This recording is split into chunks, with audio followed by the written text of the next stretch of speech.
여러분, 이 말을 처음 들었을 때 어떤 기분이 드셨나요? 누군가는 고개를 끄덕였을 것이고, 누군가는 가슴 한구석이 찌릿했을 겁니다.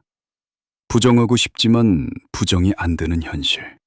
어쩌면 지금 이 영상을 보고 계신 여러분도 비슷한 마음일지 모릅니다. 큰맘 먹고 멀리 떠나봤자 풍경만 조금 바뀔 뿐, 내 마음은 여전히 무겁고, 돌아오는 길은 오히려 더 큰 허전함이 밀려오는 느낌 말입니다. 우리는 언제부터 설레는 일을 잃어버린 걸까요? 소풍 전날 밤, 내일 먹을 김밥 생각에 이불 속에서 발을 동동 구르던 그 아이는 어디로 갔을까요? 하루가 길고 지루하게 느껴지기 시작한 시점을 정확히 짚어내기는 어렵습니다.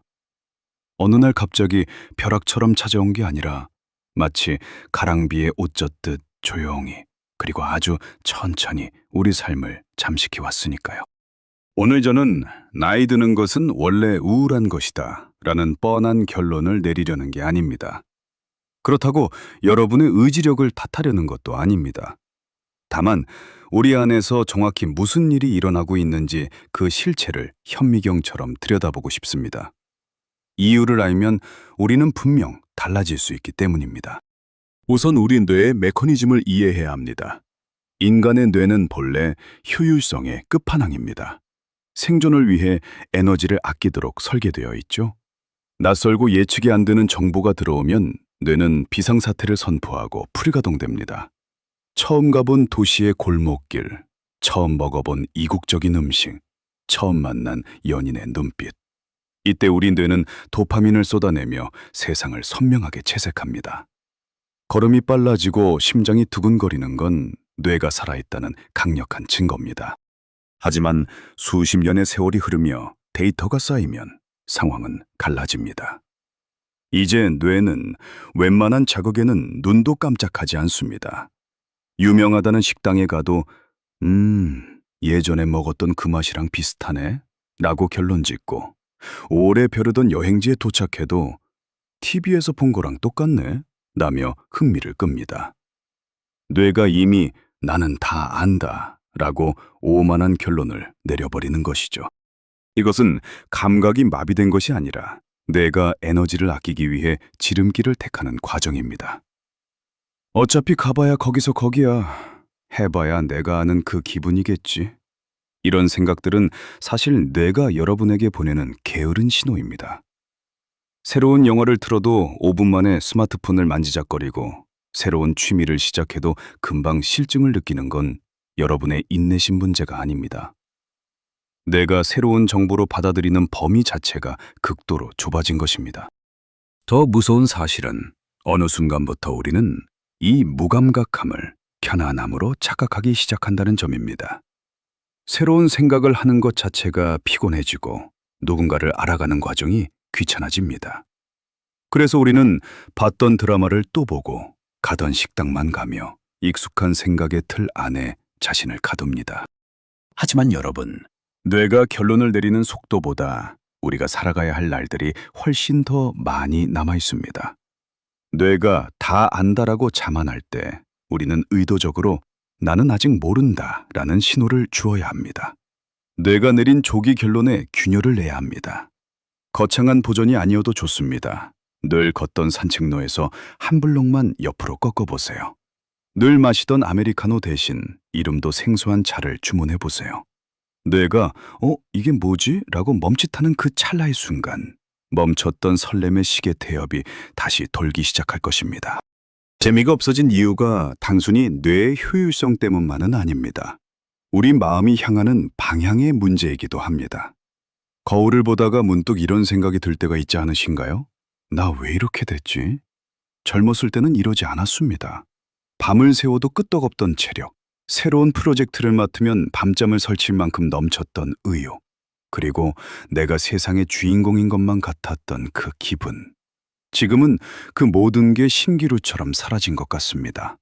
달려가야 할 목표도 희미하고, 설령 목표가 있다 해도 달려갈 힘이 예전 같지 않습니다. 그런데 여기서 우리는 아주 중요한 심리학적 함정에 빠져 있습니다. 바로 과거의 나와 현재의 나를 끊임없이 비교하는 것이죠. 이를 심리학에서는 상향적 시간 비교, 어브워드 템포럴 컴패리즌이라고 부릅니다. 30대의 팽팽했던 정체성, 40대의 가시적인 성취, 자식들이 품 안에 있을 때 시끌벅적했던 활기를 오늘의 나와 경줍니다. 그러면 당연히 지금의 나는 부족해 보이고 초라해 보일 수밖에 없습니다. 애초에 이길 수 없는 승자가 정해진 싸움을 스스로 걸고 있는 셈입니다. 많은 은퇴자분이 이런 말씀을 하십니다. 돈 벌고 자식 키우느라 정신없이 살다 보니 어느새 늙어버렸고 이제 보니 남은 게 하나도 없는 것 같아요. 이 짧은 한탄 안에는 평생을 바쳐 일궈온 삶의 무게가 담겨 있지만 동시에 역할의 상실이 주는 공포가 서려 있습니다. 우리는 수십 년 동안 누구의 부모, 어느 회사의 부장, 가정의 생계 책임자라는 외적 타이틀에 의존해 살아왔습니다. 이 타이틀은 우리에게 가야 할 길을 알려주는 나침반이자 나를 지탱해주는 든든한 기둥이었습니다. 나를 다잡는 힘이 밖에서 왔던 것이죠. 하지만 그 바깥의 힘, 즉 역할이 사라지고 나면 우리는 거대한 공동을 마주하게 됩니다. 더 이상 나를 찾아주는 전화벨이 울리지 않고 내가 결정을 내려야 할 중요한 사안도 없습니다. 이때 우리는 인생이 재미없다라고 말하지만 사실은 내가 누구인지 모르겠다라는 혼란을 겪고 있는 것입니다. 오랫동안 타인을 위해, 조직을 위해 에너지를 쏟아붓느라 정작 나 자신을 돌보는 근육은 퇴화해버린 것이죠. 여기서 한 가지 흥미로운 분석을 덧붙여 보겠습니다. 흔히 우리는 젊음을 가능성의 시기라고 하고 노년을 결과의 시기라고 합니다. 젊을 때는 아직 결과가 나오지 않았기에 무엇이든 될 수 있다는 희망이 설렘을 만듭니다. 반면 나이가 들면 내 삶의 성적표가 어느 정도 나왔다고 생각합니다. 내 인생은 이 정도면 됐지 뭐, 혹은 더 나아질 게 있겠어? 라는 결론이 우리를 무기력하게 만듭니다. 하지만 이것은 도닝-크루거 효과의 노년 버전과 같습니다. 우리가 인생에 대해 다 안다고 착각하는 그 순간이 사실은 인생의 가장 깊은 맛을 놓치고 있는 순간일 수 있습니다. 과거의 영광은 사진첩 속에 있을 때 가장 아름답습니다. 그것을 현재로 끌어와 오늘의 나를 채찍질하는 도구로 쓰지 마십시오. 비교의 기준점을 과감하게 옮겨야 합니다. 30대의 나보다 더 높은 연봉을 받는 것이 기준이 아니라 어제의 나보다 오늘 한 걸음 더 느긋하게 산책했는지가 기준이 되어야 합니다. 예전처럼 완벽하게 자식의 뒷바라지를 해내는 것이 아니라 오늘 나를 위해 정갈한 한 끼를 차려냈는지가 성취의 척도가 되어야 합니다. 인생의 황금기는 언제인가? 라는 질문에 누군가는 20대라고 하고 누군가는 사회적 정점에 섰던 50대라고 합니다. 하지만 진정한 황금기는 외부의 기대에서 벗어나 오직 나의 내면과 대화하기 시작하는 바로 지금입니다.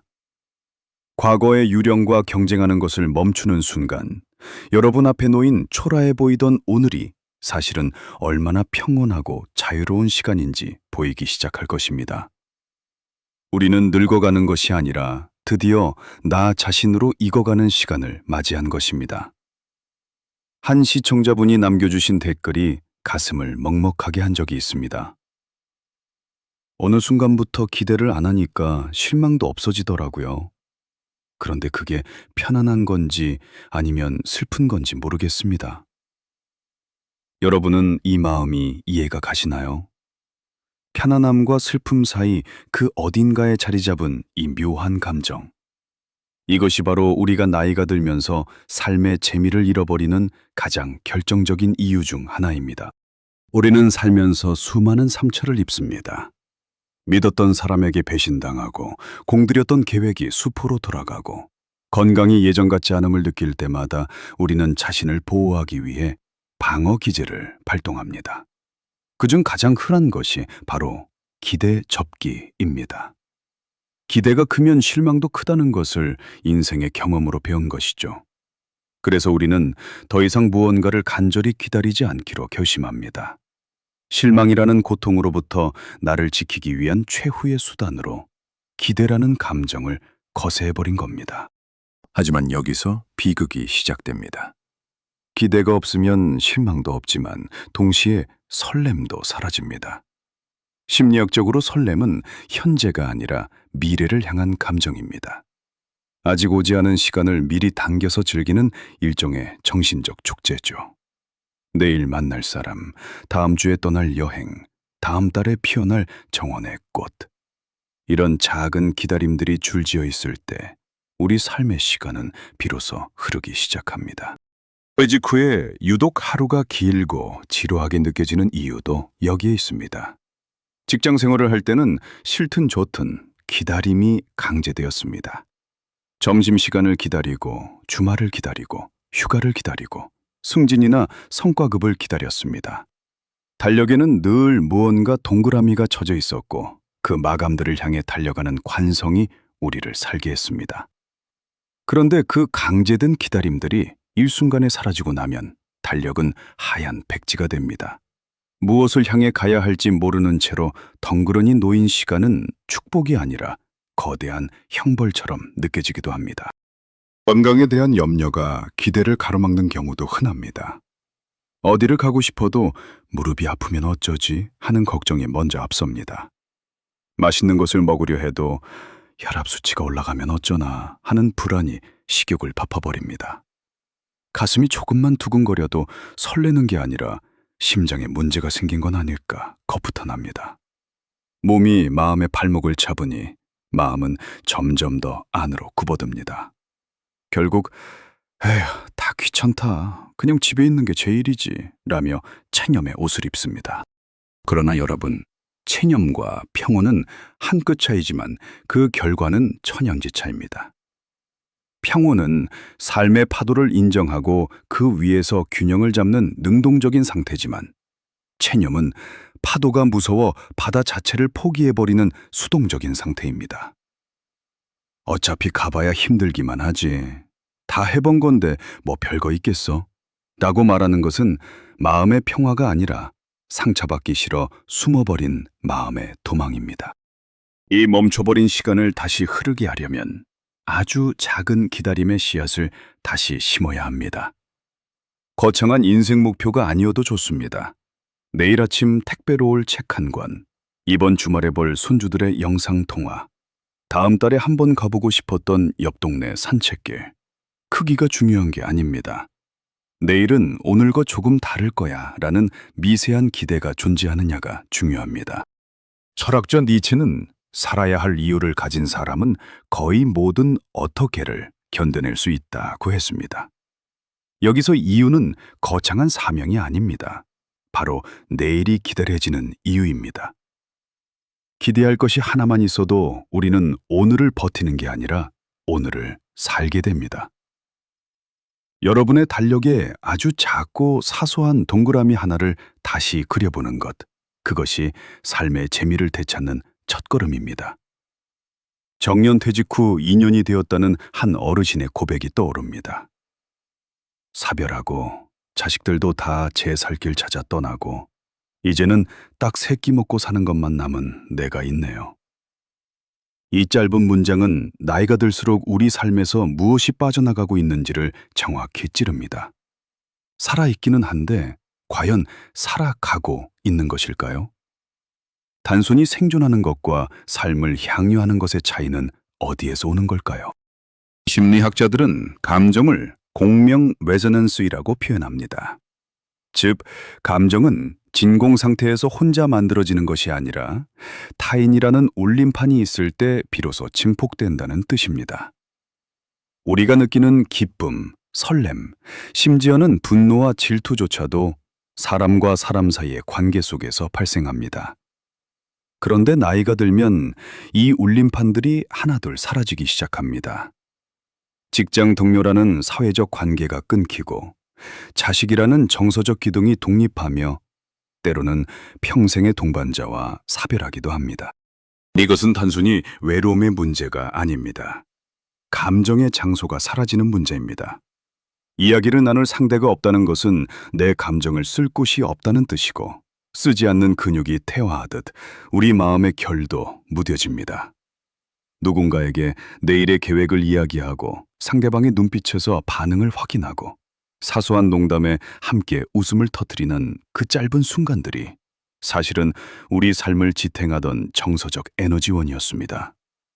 관계가 줄어들면 감정의 폭도 좁아지고 결국 삶은 무채색의 풍경으로 변해버립니다. 어떤 분들은 귀찮게 사람 만나서 뭐하냐, 혼자가 편하다 라고 말씀하십니다. 맞습니다. 관계는 에너지를 소모하게 하고 때로는 상처를 주기도 하니까요. 하지만 베푸는 재미로 산다는 분들의 이야기를 들어보면 생각이 달라집니다. 누군가에게 내가 필요한 존재라는 감각, 내 작은 친절이 상대방의 얼굴에 미소를 띄우는 것을 보는 즐거움. 이 쓸모 있음의 감각은 관계 안에서만 생성됩니다. 이 역할이 사라지면 나의 존재감 자체가 흐릿해집니다. 흔히 여행지를 결정할 때 어디로 가느냐를 중요하게 따지지만 사실 더 중요한 것은 누구와 함께 가느냐입니다. 아무리 눈부신 알프스의 비경도 나 혼자 본다면 그 감동은 절반에 그칩니다. 와, 저것 좀 봐! 라고 외쳤을 때 정말 멋지네! 라고 맞장구 쳐줄 누군가가 없다면 풍경은 그저 픽셀의 나열일 뿐입니다. 해외여행을 가도 아무 의미 없다는 분들의 진짜 속마음은 풍경이 부족해서가 아니라 그 풍경을 담아 공유할 마음의 글을 친 타인이 곁에 없기 때문일지 모릅니다. 그렇다면 우리는 다시 예전처럼 북적이는 관계를 만들어야 할까요? 아닙니다. 그럴 힘도 의욕도 부족한 것이 현실입니다. 대신 우리는 관계의 질과 연결의 방식을 바꿔야 합니다. 거창한 친목 모임이 아니라도 좋습니다. 오랫동안 연락이 끊겼던 친구에게 먼저 안부 문자 한 통을 보내는 것, 시장 상인에게 건네는 따뜻한 인사 한마디, 같은 취미를 공유하는 커뮤니티에서의 짧은 대화. 이런 작은 접촉들이 잠들어 있던 우리의 감정 세포를 깨우는 전기 자극이 됩니다. 기억하십시오. 관계는 받는 것이 아니라 건네는 것에서 다시 시작됩니다. 누군가 나를 찾아주길 기다리는 체념에서 벗어나 내가 먼저 누군가의 안부를 살피는 능동적인 태도가 필요합니다. 그 작은 먼저가 가물어버린 여러분의 마음밭에 감정의 단비를 내리게 할 것입니다. 여기까지 제 이야기를 들으신 분들 중에는 이런 의문이 드는 분도 계실 겁니다. 이유는 알겠는데 그래서 구체적으로 어떻게 하라는 겁니까? 저는 정직하게 말씀드리고 싶습니다. 인생의 무력감을 단번에 해결해줄 마법 같은 정답은 없습니다. 하지만 분명한 사실 하나는 있습니다. 우리가 잃어버렸다고 믿는 그 설렘과 재미는 사라진 게 아니라 우리 안에서 잠시 잠들어 있을 뿐이라는 점입니다. 오랫동안 쓰지 않아 먼지가 쌓이고 조용해진 것뿐이지 여러분의 본질은 여전히 반짝이고 있습니다. 이제 그 잠든 것들을 깨워야 할 시간입니다. 사람마다 그 방법은 다릅니다. 어떤 분은 배움으로 뇌를 깨웁니다. 60이 넘은 나이에 대학원 공부를 시작하거나 새로운 언어를 배우는 분들이 있습니다. 그분들이 학위를 따서 성공하려고 공부할까요? 아닙니다. 아, 이게 이런 거였구나 라는 깨달음의 순간, 즉 새로운 지식이 뇌의 회로를 만드는 그 경이로운 감각이 삶의 의미를 부여하기 때문입니다. 거창한 학문이 아니어도 좋습니다. 오늘 처음 알게 된 요리 비법, 식물의 이름 하나가 여러분의 세상을 넓힙니다. 또 어떤 분은 몸의 움직임으로 감정을 깨웁니다.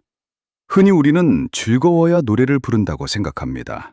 하지만 거꾸로 먼저 노래를 부르기 때문에 즐거워지는 경우도 많습니다. 산책을 가고 싶을 때까지 기다리지 마세요.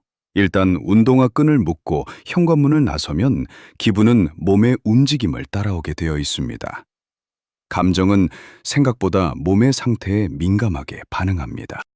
무엇보다 제가 강조하고 싶은 모델은 마음 수행의 경지입니다. 퇴직 후 수년째 마음을 다스려온 한 분은 이렇게 말씀하셨습니다. 너무 재미있으려 애쓰지 않는다. 그냥 그럭저럭 별 괴로움 없이 지내는 게 가장 큰 복이다. 이 말은 언뜻 체념처럼 들릴 수 있지만 사실은 깊은 통찰이 담긴 중용의 미학입니다. 파도가 요동치지 않는 잔잔한 호수 같은 평온함. 수십 년의 풍파를 겪어온 사람만이 도달할 수 있는 단단한 고요함입니다. 아무것도 없어서 고요한 게 아니라 모든 것을 겪고 난 뒤에 찾아온 중심 잡힌 고요함이죠. 그리고 가장 깊은 울림을 주었던 이야기가 있습니다. 내일 죽더라도 감나무는 심어야지 라고 말씀하신 66의 어느 어르신 이야기입니다. 내가 그 열매를 먹지 못할 수도 있습니다. 내일이 보장되지 않을 수도 있습니다. 하지만 오늘 씨앗을 심는 행위 자체에 집중하는 것, 결과를 보지 못하더라도 무언가를 시작하는 그 마음가짐이 바로 살아있음의 증거입니다. 어떤 철학서보다 선명한 이 문장이 바로 우리에게 필요한 해답입니다. 인생이 재미없어진 게 아닙니다. 재미를 느끼는 주파수가 달라진 것입니다. 젊은 날의 재미가 불꽃놀이처럼 화려하고 강렬한 것이었다면 지금의 재미는 은은하게 피어오르는 창물 소리나 창가에 비치는 햇살 같은 것입니다. 더 이상 자극적이지 않다고 해서 가치가 없는 게 아닙니다. 오히려 더 깊고 풍성한 맛을 느낄 수 있는 시기가 온 것입니다. 오늘 밤 잠자리에 들기 전 딱 하나만 생각하십시오. 내일 나를 아주 조금이라도 기다려지게 할 것이 무엇인가? 아주 작은 것이라도 좋습니다. 새로 산 치약의 향기, 아침에 들을 좋아하는 음악 한 곡, 혹은 베란다 화분에 돋아날 작은 싹 하나. 그 작은 기다림이 여러분의 내일을 아침을 깨우는 가장 강력한 이유가 될 것입니다. 여러분의 인생 2막은 이제 막 진짜 재미를 느낄 준비를 마쳤습니다. 오늘 영상이 여러분의 마음속에 작은 파동을 일으켰기를 바랍니다. 인생의 재미를 잃어버린 것 같아 허전했던 마음이 사실은 새로운 삶의 방식을 찾아가는 과정이었다는 것을 기억해 주세요. 여러분의 생각은 어떠신가요? 요즘 여러분을 아주 조금이라도 설레게 하는 작은 기다림이 있다면 댓글로 공유해 주세요. 여러분의 소중한 경험이 누군가에게는 다시 시작할 큰 용기가 될 수 있습니다. 오늘의 이야기가 도움이 되셨다면 구독과 좋아요 부탁드립니다. 알림 설정까지 해주시면 여러분의 삶에 깊이를 더해줄 통찰 있는 이야기들을 놓치지 않고 받아보실 수 있습니다. 저는 다음 영상에서 더욱 따뜻하고 지혜로운 이야기로 찾아뵙겠습니다. 긴 시간 함께 해주셔서 감사합니다. 여러분의 내일에 작은 설렘이 깃들기를 진심으로 응원합니다.